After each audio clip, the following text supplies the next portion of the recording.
Assalamualaikum warahmatullahi wabarakatuh. Selamat malam kepada Ibu Lela selaku dosen manajemen, dan selamat malam kepada teman-teman yang sedang menonton video ini. Perkenalkan, nama saya Kisha Livia Pangestika dengan NIM 64207531 dari kelas 641A11. Di sini saya akan menjelaskan materi tentang UMKM. UMKM adalah roda penggerak perekonomian Indonesia. Ketika berbicara tentang bisnis dan ekonomi, apalagi tentang dunia usaha, terkadang kita dihadapkan pada satu istilah yang sangat berperan terhadap perekonomian, yaitu UMKM. Bahkan dari segi usaha pengelolaan masih memiliki hubungan erat dengan perekonomian masyarakat di berbagai lapisan, tetapi dalam bentuk usaha ekonomi yang non-korporasi. Di Indonesia sendiri, bidang usaha semacam ini pada tahun 2016 ke atas justru mengalami peningkatan. Ini menjadi bukti kalau masyarakat masih berminat untuk menjalankan usaha UMKM dengan baik. Dalam perspektif usaha seperti yang dijelaskan di atas, maka lumrah jika ada pengamat yang menyamakan antara UMKM dan UKM.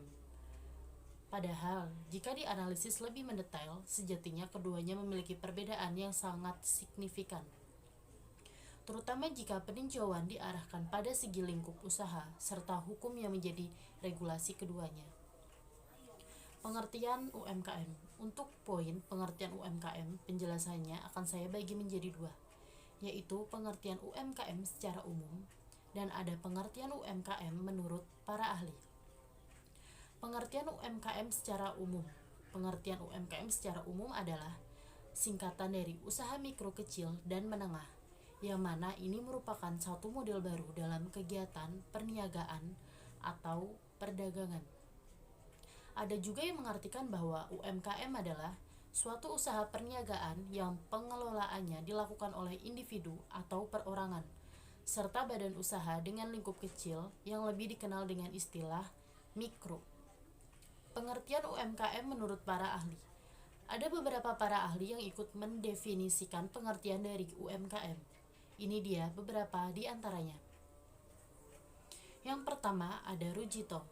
Menurut Rujito, UMKM adalah usaha kecil yang menjadi sarana bantuan untuk meningkatkan perekonomian bangsa. Pasalnya, usaha ini ternyata bisa menjadi media untuk meningkatkan lapangan kerja serta menambah pasokan devisa negara melalui pajak yang dikeluarkan dari badan tersebut. Yang kedua ada Ina Primiana. Ina Primiana mengambil definisi tentang UMKM dari sudut pandang berbeda. Menurutnya, UMKM adalah suatu aktivitas yang ada hubungannya dengan ekonomi dan perekonomian dalam bentuk pergerakan pembangunan Indonesia. Maka dari itu, bidang usaha yang digariskan dalam sistem UMKM ada agribisnis, industri manufaktur, agraris, serta peningkatan sumber daya manusia. Yang ketiga ada Kuartono. Menurut Kuartono, UMKM adalah bidang usaha yang terklarifikasi sebagai bentuk usaha dengan kekayaan bersih kurang dari 200 juta.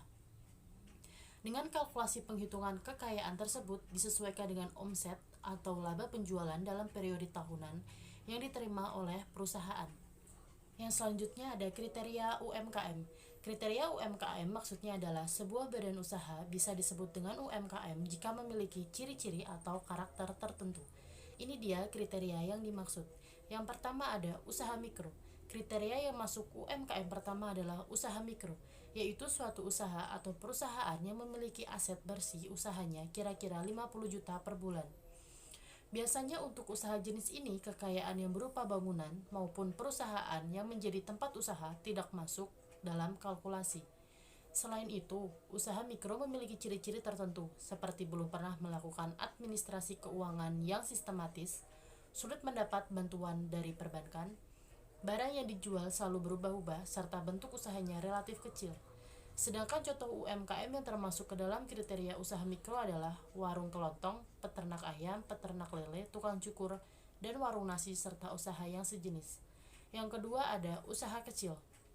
Usaha kecil juga merupakan kriteria dari sebuah badan usaha UMKM, yang mana usaha kecil ini merupakan satu usaha yang dikelola oleh personal, namun tidak tergolong sebagai badan usaha. Kekayaan usaha yang tergolong usaha kecil biasanya berada di bawah 300 juta per tahun. Ini merupakan kekayaan bersih yang sudah dikalkulasi secara sempurna.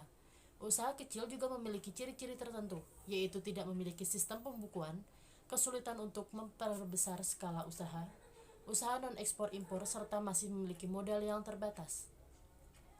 Jika dilihat dari perspektif ini, tentu usaha kecil memiliki progres bisnis yang lebih tinggi dibandingkan usaha mikro. Contohnya seperti industri kecil, koperasi, minimarket, atau serba dan lainnya. Yang ketiga ada usaha menengah. Sebuah badan usaha bisa disebut usaha menengah apabila laba bersih atau kekayaan aset dari perusahaan mencapai 500 juta per bulan. Namun, sama dengan kriteria usaha yang lain, kekayaan seperti tanah dan bangunan sebagai tempat usaha di dalam jenis ini juga tidak masuk ke dalam kalkulasi. Usaha menengah biasanya memiliki ciri-ciri manajemen usaha sudah lebih modern, serta melakukan sistem administrasi keuangan sekalipun dengan model yang sangat terbatas. Selain itu, tenaga kerja yang ada di dalam perusahaan dengan kriteria usaha menengah biasanya sudah mendapatkan jaminan kesehatan dan kerja. Sedangkan untuk perusahaan sendiri, makan minimal harus memiliki NPWP, izin tetangga, dan legalitas yang lainnya. Contoh dari usaha menengah adalah usaha perkebunan, perdagangan, ekspor-impor, ekspedisi muatan kapal laut, dan sejenis. Ketiga kriteria itulah yang sejatinya menjadi ciri-ciri atau karakter dari UMKM. Ini juga sesuai dengan singkatannya, yaitu usaha mikro, kecil, dan menengah. Yang selanjutnya ada contoh-contoh usaha UMKM. Di Indonesia, sebagian besar contoh usaha yang termasuk ke dalam kategori UMKM tidak terlalu banyak, namun umumnya bisa ditetapkan menjadi 3 macam saja. Yang pertama, usaha kuliner. Kuliner merupakan contoh usaha yang bergerak dalam perniagaan segala macam makanan dan minuman. Ini sebuah usaha yang juga dikategorikan sebagai satu bagian dari jenis usaha UMKM, karena karakter niaga biasanya masih berupa usaha mikro kecil. Yang kedua ada usaha fashion. Contoh usaha UMKM yang kedua adalah usaha fashion atau usaha yang bergerak dalam bidang jual beli pakaian. Tidak dimungkiri, bisnis ini juga memiliki progresif yang cukup bagus, apalagi pakaian menjadi kebutuhan pokok manusia yang juga harus tersedia. Usaha ini masuk ke dalam jenis UMKM karena sejatinya masih belum banyak orang yang membangun usahanya dengan sistem perniagaan tinggi. Sekalipun mereka tidak juga membangun bisnisnya dalam bentuk usaha kecil atau mikro, karena sebagian besar usaha fashion ini biasanya bergerak dalam bentuk usaha menengah. Yang ketiga, ada usaha agribisnis. Contoh usaha yang tergolong dalam UMKM yang ketiga adalah usaha agribisnis. Ini merupakan suatu bisnis atau satu usaha yang ada hubungannya dengan penyediaan alat pertanian, misal usaha menjual pupuk, bibit tanaman, zat pestisida, dan yang sejenis. Biasanya usaha ini terdapat di daerah pedesaan, mengacu pada modal yang minim dan progres usaha yang tidak menentu. Tentunya bisnis ini masih layak dijadikan sebagai jenis usaha UMKM. Undang-undang yang mengatur tentang UMKM di Indonesia. UMKM atau usaha mikro kecil dan menengah sejatinya tidak berdiri sendiri, melainkan ada regulasi yang menjadi pelindungnya. Ini dia regulasi yang dimaksud. Yang pertama ada Peraturan Presiden Nomor 98 Tahun 2014. Regulasi ini menjelaskan tentang hukum izin usaha mikro kecil dan menengah, yang mana pihak pengusaha harus memiliki surat izin usaha sebagai bukti pengesahan dan legalitas dari pemerintah. Yang nomor 2 ada PP nomor 23 tahun 2018. Ini merupakan regulasi yang mengatur pelonggaran pajak yang dikeluarkan oleh kalangan UMKM, yang mana untuk nominal pajak didasarkan atas penghasilan dari usaha yang diterima perusahaan melalui peredaran bruto tertentu. Yang ketiga ada Peraturan Menteri Perekonomian nomor 11 tahun 2017. Regulasi ini terkait dengan pendanaan modal usaha untuk UMKM, yang mana dengan regulasi ini akan terjadi peningkatan dan perluasan pelayanan bank terhadap pengusaha UMKM yang produktif serta memiliki daya saing. Yang keempat ada Undang-Undang Nomor 20 Tahun 2008. Ini terkait dengan kemitraan antara pemerintah dengan pengusaha UMKM, yang mana dengannya pemerintah juga berkewajiban untuk menyediakan informasi-informasi data yang berisi para pelaku usaha mikro, kreatif, dan produktif. Peran UMKM bagi perekonomian, perkembangan teknologi, dan tren wirausaha membuat peran pelaku UMKM semakin penting. UMKM adalah salah satu penggerak ekonomi bangsa, sehingga keberadaan mereka sangat penting. Berikut beberapa peran UMKM dalam pergerakan ekonomi. Yang pertama, meningkatkan peluang kerja. Setiap UMKM yang didirikan merupakan peluang baru bagi orang yang mencari pekerjaan. Tidak seperti perusahaan besar, UMKM cenderung memajang syarat lebih ringan saat mencari tenaga kerja. Hal ini memperluas kesempatan kerja bagi lebih banyak orang sehingga mengurangi jumlah pengangguran. UMKM juga memberi kesempatan bagi orang-orang yang mendapatkan uang tambahan tapi sulit meninggalkan aktivitas harian. Hal ini terlihat dari usaha mikro dan kecil berbasis komunitas, misalnya usaha kerajinan dan kuliner di kalangan ibu rumah tangga. Yang kedua, mendorong perekonomian lebih merata. UMKM adalah cara menciptakan perekonomian yang lebih merata. Bahkan di kota kecil dan pedesaan, UMKM memungkinkan masyarakat mengakses berbagai produk dan jasa tanpa harus pergi ke area yang lebih besar dan sibuk. Bayangkan jika kamu tinggal di kota kecil dan harus pergi ke kota hanya untuk membeli makanan atau pakaian. UMKM memenuhi kebutuhan dengan harga lebih murah. Yang ketiga, meningkatkan devisa. Devisa negara bisa meningkat dengan kehadiran UMKM yang dikelola secara baik.